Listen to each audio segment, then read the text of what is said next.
नागपूर शहराच्या सीमेला लागून असलेल्या बेसा पिपळा गावाला पोहरा नदीने विळखा घातलेला असून पिपळा गावातील अनेक घरांमध्ये पाणी शिरलंय। एरवी नाला म्हणून वाहत असलेली पोहरा नदी आज दुतर्फा भरून वाहत असून उग्र रूप धारण केल्याचं चित्र आहे। पाऊस कायम राहिल्यास पिपळा गावातील वाहतूक बंद होण्याची शक्यता आहे। तर नागपूरच्या धापेवाडा पाटण सावंगी राज्य मार्गावरील चंद्रभागा नदीच्या पुलावर पाणी आलंय। दुसरीकडे कोलार नदी पुलावर पाटण सावंगी गावाजवळ पुलावरून पाणी वाहतंय आणि त्यामुळे दोन्ही ठिकाणी वाहतूक बंद झाली आहे। कामठीमधील निर्वा बारवा रस्ता हा बंद आहे, तर विरखंडी इथे आमण नदीला पूर आलाय। आणि आता थेट जाणार आहोत, आमचे प्रतिनिधी उदय तिवांडे आपल्याला अधिकची माहिती देतील। उदय, नागपुरात जोरदार पाऊस बरसतोय, बऱ्याच नद्यांना पूर आलेला आहे, ठिकठिकाणी पाणी साचलेलं आहे, काय सद्यस्थिती आहे तिकडे? नक्कीच पावसाचा जोर जो आहे तो आता नागपूरमध्ये थोडा कमी झाल्याचं चित्र आहे आणि ह्या पावसाचा जोर कमी झाल्यानंतर जे आहे ते आता पाणी साचलेलं पाणी आहे त्याचा निचरा करण्यासाठी जे आहे ते महापालिका असेल, जिल्हा परिषदकडे असेल यांच्याकडून जे आहे ते जोरदार प्रयत्न सुरू असल्याचं आपल्याला पाहायला मिळतं। आपण सध्या या बेलतोडी परिसरामध्ये आहे ना, इथे जेसीबीच्या माध्यमातून जे काही गडर्स असतील किंवा जिथं काही पाणी साचलेलं आहे ते दूर करण्यासाठी जे आहे ते आपण पाहतोय की कर्मचारी आता पोहोचलेले आहेत आणि जेसीबीच्या माध्यमातून नदी नाल्यांमध्ये जिथे काही गाळ अडकला असेल किंवा ज्या गोष्टींमुळे पाण्याचा निचरा होत नाही त्या गोष्टी आता दूर करण्याला सुरुवात जी आहे ती झालेली आहे। आपण आत्ताच थोड्या वेळापूर्वी पाहिलं होतं की मुख्यमंत्र्यांनी देखील सांगितलेलं आहे की आज दुपारी जे आहे ते दिवसभर पावसाचा ऑरेंज अलर्ट असणार आहे, त्यामुळे आज देखील पावसाची संततधार कायम असण्याची शक्यता आहे। त्यामुळे सकाळी ज्यावेळी आपण पाहिलं होतं की नरसाळा परिसरामध्ये अनेक सखल भागामध्ये पाणी शिरलं होतं आणि त्यामुळे जे आहे ते लोकांना रेस्क्यू करण्याची स्थिती आली होती। त्यामुळे जर दिवसभर असाच पाऊस कायम राहिला तर नागपुरातला अनेक हुडकेश्वर असेल किंवा दाभा असेल, वाडी परिसर असेल, या सगळ्या सखल भागामध्ये पुन्हा एकदा पाणी साचण्याची शक्यता आहे। त्यामुळे एनडीआरएफ असेल, एसडीआरएफ असेल यांच्या टीम ज्या त्या तैनात करण्यात आलेल्या आहे। मात्र सध्या आता पावसानं थोडी उसंत घेतलेली आहे, त्यामुळे ज्या ज्या भागांमध्ये पाणी साचलं होतं, प्रामुख्याने ज्या नागरिकांच्या घरामध्ये पाणी शिरलं होतं त्या त्या भागामधून आता पाण्याचा निचरा करण्यासाठी ज्या काही आवश्यक यंत्रणा आहेत त्या सक्रिय करण्यात आलेल्या आहेत। त्याचा आढावा स्वतः नागपूरचे जिल्हाधिकारी असतील, नागपूरचे पोलीस आयुक्त असतील, महानगरपालिका आयुक्त असतील, हे सगळे स्वतः फील्डवर आहेत। मुख्यमंत्री, पालकमंत्री जातीने या सगळ्या परिस्थितीकडे लक्ष देऊन आहेत। फक्त आता परिस्थिती नियंत्रणात असली तरी जर दुपारी आणखी अशाच पद्धतीचा पाऊस असला तर परिस्थिती गंभीर होण्याची शक्यता आहे आणि त्या दृष्टीने नियोजन करण्याला जी आहे ती आता प्रशासनानं सुरुवात केलेली आहे। नागरिकांना देखील सतर्कतेचं आवाहन केलेलं आहे। प्रामुख्याने जे लोक नदी नाल्याच्या काठांनी राहतात त्यांनी जे आहे ते खबरदारीचा उपाय म्हणून जे आहे ते सुरक्षित स्थळी जावं आणि ते जाण्यासाठी प्रशासनाकडून देखील जी आहे ती मदत इथं केली जाते। त्यामुळे आज दुपारी जर पाऊस आला तर नक्कीच नागपूरमधली स्थिती जी आहे ती आणखी खराब होण्याची शक्यता नाकारता येणार नाही। नागपुरातली पोहरा देवीची नदी असेल, नागपुरातली नागनदी असेल, पिवळी नदी असेल आणि नागपुरातले नाले असेल ते अद्यापही दुतंडी भरून जे आहे ते वाहत आहेत आणि त्यामुळे त्या भागातल्या काठांनी राहणाऱ्या नागरिकांना जे आहे ते सतर्कतेचा इशारा दिलेला आहे। त्यातच नागपूर शहरातले 173 स्पॉट असे आयडेंटिफाय करण्यात आलेले आहे जिथं पाणी साचण्याची शक्यता असतं। त्या ठिकाणी देखील जे आहे ते आता महानगरपालिकेचे कर्मचारी पोहोचून उपाययोजना केल्या जातात आणि हा बेलतोडी परिसर असेल किंवा इथून पुढे हुडकेश्वर परिसर असेल, बेसा परिसर असेल, या भागामध्ये देखील जे आहे ते महानगरपालिकेचे जेसीबी आता आलेले आहेत आणि ज्या काही अडीअडचणी असतील, नागरिक जिथं फसले असतील त्यांना बोटीच्या माध्यमातून, काही लोकांना या जेसीबीच्या माध्यमातून रेस्क्यू करण्याचं ऑपरेशन देखील जे आहे ते नागपूरमध्ये आता सर्व ठिकाणी राबविलं जात असल्याचं चित्र आपल्याला पाहायला मिळतं। ठीक आहे उदय, अपडेट घेत राहू, तुर्तास धन्यवाद। पुढची बातमी पाहूयात। वर्ध्यात गेल्या 36 तासांपासून मुसळधार पाऊस सुरू आहे। यशोदा नदीला पूर आल्यामुळे अनेक गावांचा संपर्क तुटलाय, तर जिल्हा मार्गासह अनेक ठिकाणी मार्ग बंद झालेले आहेत आणि मुसळधार पावसामुळे जनजीवन विस्कळीत झाले। हिंगणघाट तालुक्यातील लाल प्रकल्पाचे दरवाजे उघडण्यात आले, 2 दरवाजातून पाण्याचा विसर्ग सुरू आहे। पोथरा, लाल नाला या प्रकल्पाच्या क्षेत्रात येणाऱ्या गावांना सतर्कतेचा इशारा देण्यात आलेला आहे।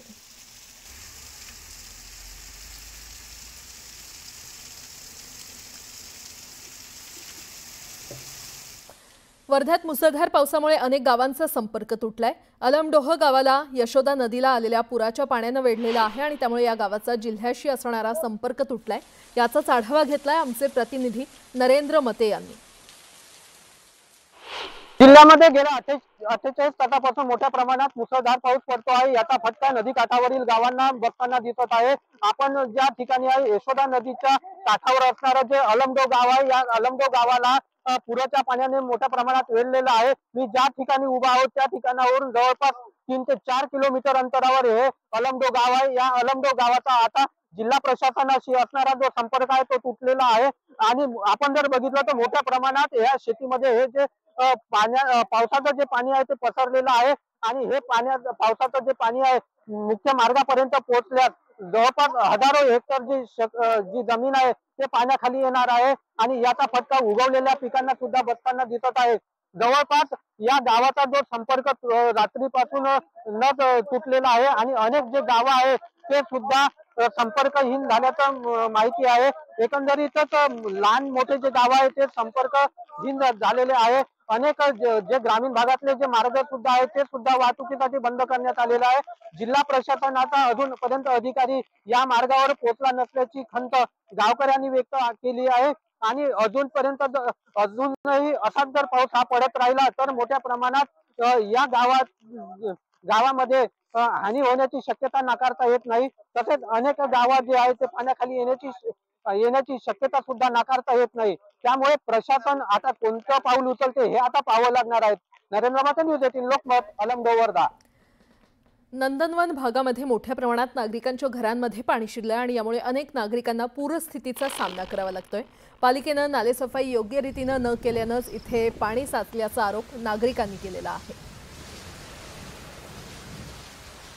नंदन परिसरामध्ये सध्या आपण पाहू शकता माझ्या मागे की काय स्थिती आहे। हे सर्व स्थितीमध्ये मोठ्या प्रमाणात पाणी या भागामध्ये शिरलेलं आहे। आतमध्ये पूर स्थिती निर्माण झालेली आहे। या भागामध्ये बुद्ध विहार आहे, बुद्ध विहारामध्ये सुद्धा पाणी शिरलेलं आहे। याचबरोबर अनेक भागांमध्ये या भागात पाणी शिरलेलं आहे। अनेक लोकांच्या घरामध्ये या भागात पाणी गेलेलं आहे। त्यासोबतच आपल्याला पाहू शकता की आपण या संपूर्ण परिसरामध्ये कशा पद्धतीने पाणी साचलेलं आहे।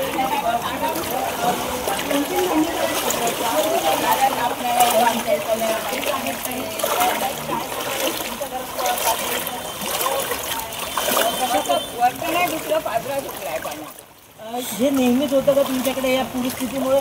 तुम्हाला काय वाटतं कोणामुळे पूरस्थिती निर्माण झाली? हे पाण्यामुळे नाले सफाई केली नाही महानगरपालिकेमुळे, त्यामुळे पूर झालाय काय? हो, नाला साफ नाहीये, नाला सफाई होतच नाही।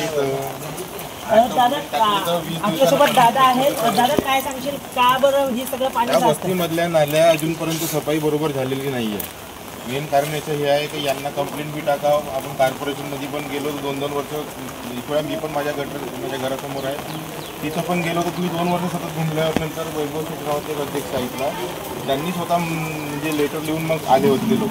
दादा किती म्हणजे तुमच्या या सगळ्या भागात किती प्रमाणात पाणी घुसलेलं आहे काय सांगा? दिसून तर आलं तुम्हाला कॅमेऱ्यामध्ये सगळं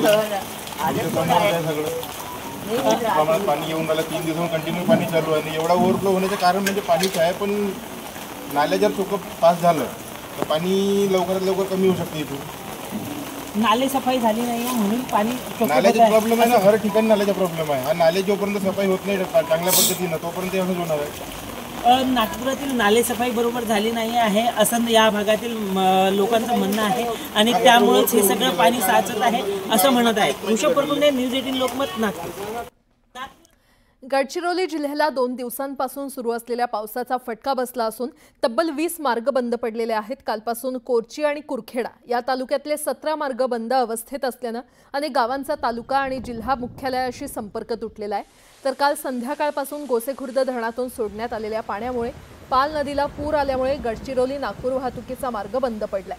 गडचिरोली ते आरमोरी मार्गावर काही ठिकाणी पूल आणि रस्त्यांवर पाणी आहे, तर दक्षिण गडचिरोलीतल्या 5 तालुक्यांना जिल्हा मुख्यालयाशी जोडणारा गोविंदपूर नाल्यावरील पूलही पाण्याखाली गेल्यानं गडचिरोली ते चारमोशी हा संपर्क तुटलाय। गोसेखुर्द धरणातून पाण्याचा विसर्ग सुरू असल्यानं नदीकाठावरील गावांना प्रशासनानं सतर्कतेचा इशारा दिलाय।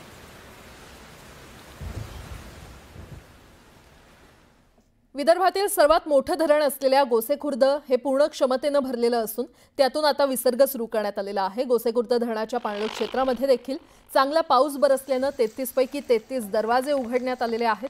सध्या धरणातून 8030 क्युसेक पाण्याचा विसर्ग सुरू आहे, त्यामुळे नदीकाठच्या गावांना सतर्कतेचा इशारा देण्यात आलेला आहे। वैनगंगा नदीच्या पात्रात आणि गोसेखुर्द धरणाच्या पाणलोट क्षेत्रात पाणी पडत असल्यामुळे धरण भरलेलं आहे, तर भंडारा जिल्ह्याच्या लाखांदूर तालुक्यातील ओपारा गावाला पुराच्या पाण्यानं वेढलं असून अजून अतिवृष्टी झाल्यास ओपाराचं गावाबाहेर जाण्याचे पूर्ण मार्ग बंद पडण्याची स्थिती आहे। या मार्गावर अनेक ठिकाणी पुलांवरून 3 फुटांवर पाणी वाहत आहे।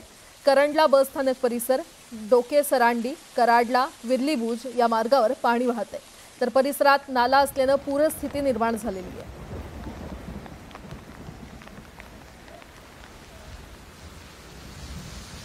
गोसेखुर्द धरणाचे 33 दरवाजे उघडल्यानं वैनगंगा नदीच्या पाणी पातळीत मोठी वाढ झाली आहे। वैनगंगा नदीच्या पाणी पातळीमध्ये मोठी वाढ झाल्यानं चंद्रपूर जिल्ह्यातील ब्रह्मपुरी तालुक्यातल्या नदी नाल्यांच्या पाणी पातळीत देखील मोठी वाढ झाली आहे। वैनगंगा नदीच्या काठावर असलेल्या पिंपळगाव भोसले या गावात वैनगंगा नदीच्या पुराचं पाणी शिरलंय, तर वाशिम जिल्ह्यात गेल्या 4 दिवसांपासून संततधार पाऊस सुरू असल्यामुळे जिल्ह्यातील पैनगंगा ही मोठी नदी तसंच इतर नद्या नाले दुथडी भरून वाहत आहेत। मात्र सतत पाऊस पडत असल्यामुळे शेतात पाणी साचून खरीप पिकांचं नुकसान होण्याची भीती शेतकऱ्यांकडून व्यक्त होते।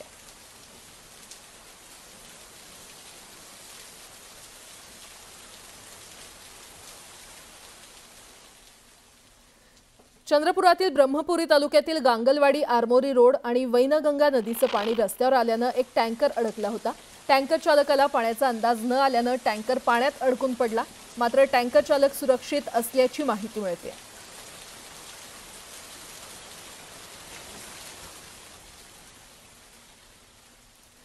पावसाळी हंगामाच्या सुरुवातीलाच कोकणात चांगला पाऊस झाल्यानं अनेक धरणं भरलेली असून धबधबे ओसंडून वाहू लागलेत। लांजा तालुक्यातील खोरनिंको धबधब्याचं मनमोहक दृश्य मनाला भुरळ पाडतंय। जळगावच्या चोपडा तालुक्यातील विजयगड धबधबा पर्यटकांच्या आकर्षणाचा केंद्रबिंदू ठरतोय। चोपडा शहरापासून 9 किलोमीटर अंतरावर, गावापासून उत्तरेला 3 किलोमीटर अंतरावर पुरातन महादेव मंदिर आहे आणि त्या मंदिरापासून 2 किलोमीटर पायी चालत सातपुडा पर्वत रांगांमध्ये दऱ्याखोऱ्यातून वाहणारा निखळ पाणी, उंच पर्वतावरून वाहणारा धबधबा, त्या धबधब्याच्या पाण्यामध्ये अंघोळ करून आनंद लुटणारे परिसरातील नागरिक आणि तालुक्यातील पर्यटकांमुळे हा परिसर बहरून गेलाय।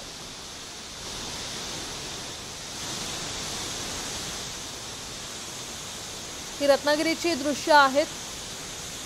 रत्नागिरीत धबधबे ओसंडून वाहू लागलेले आहेत। लांजा तालुक्यामध्ये मुसळधार पावसाने हजेरी लावलेली आहे आणि अनेक धबधब्यांचं मनमोहक दृश्य पाहायला मिळते। खोरनिंको धबधब्याचं हे मनमोहक दृश्य, पर्यटक देखील आता गर्दी करू लागलेली आहे।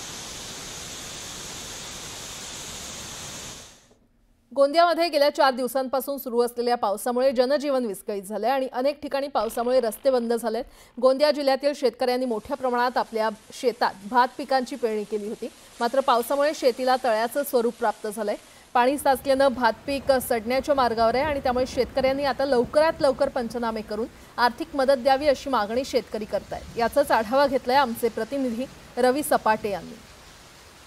मागील 4 दिवसापासून मुसळधार पाऊस सुरू आहे आणि याच पावसाचा फटका लोकांना मोठ्या प्रमाणात पडत आहे। पाहिलं की अनेक ठिकाणी रस्ते बंद झालेले आहेत आणि त्याचप्रमाणे नदी नाले हे मोठ्या प्रमाणात ओव्हरफ्लो होऊन वाहत आहेत। त्याचप्रमाणे अनेक ठिकाणी पाणी साचायला सुरुवात झाली आणि त्याचप्रमाणे पाहिलं की गोंदिया जिल्ह्यातील जे शेतकरी आहेत, जे धान पीक लावतात, त्यांनाही मोठ्या प्रमाणात नुकसान झालं आहे। त्यांच्या शेत शिवारामध्ये पाणी जमलेलं आहे, त्यांच्या शेतामध्ये जे धान पीक लावले ते पाण्याखाली आले आहेत। आपण बघू शकता की या शेतामध्ये कशा प्रमाणे जे पेरणी केली होती, जो परार होता तो पाण्याखाली गेला आणि त्यामुळे शेतकऱ्यांना पुन्हा एकदा मोठे संकट निर्माण होत आहे। आपल्यासोबत काही शेतकरी आहेत, आपण त्यांच्यासोबत जाणून घेऊ काय त्यांनी परार लावला आणि किती नुकसान झालेलं आहे। दिलीप भाऊ, काय सांगणार, कधी परार लावला आणि काय नुकसान होत आहे? आता माझा परार इथून 4 दिवसाच्या आधी संपलेला आहे आणि हा जो मुसळधार पाऊस आला आहे, या पावसामुळे माझा पूर्ण 3.5 एकरामध्ये परार लावलं होतं आणि हा पूर्ण डुबलेला आहे। डुबलेला आहे। आमच्या मागे आता खूपच मोठा संकट झालेला आहे।